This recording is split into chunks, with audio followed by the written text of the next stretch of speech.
Port Arthur police tonight are putting in place security plans to keep families safe for Mardi Gras. The 22nd annual Mardi Gras of Southeast Texas begins Thursday, but the police department is hard at work long before that looking at security. Fox 4's Leslie Rangel explains this year's security plan. Everywhere you look, landscapers, city workers, and police are preparing for the biggest weekend in Port Arthur. And then we'll have officers all up and down the parade route. There'll be patrols around the Mardi Gras area, around the parking area and all. And our citizens group will assist us with patrolling also.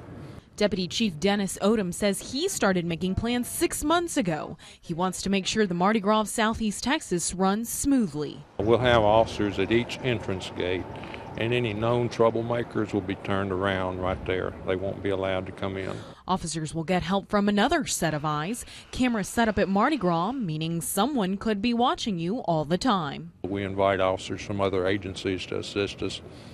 And there's probably 6 or 8 other agencies that are helping us with this. It's already busy here on Proctor Street. Preparations are happening around the clock. Here you can see the pink markings where there will be barricades set up for the parades. Police are always here, you know, and it's wonderful because you feel safe when you're down here. A police presence that continues through Thursday until the last parade. Minute by minute, it's beginning to look a lot like Mardi Gras.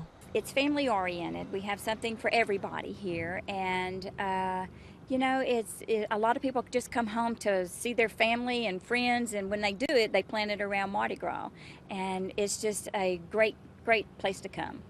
In Port Arthur, Leslie Rangel, Fox 4 News.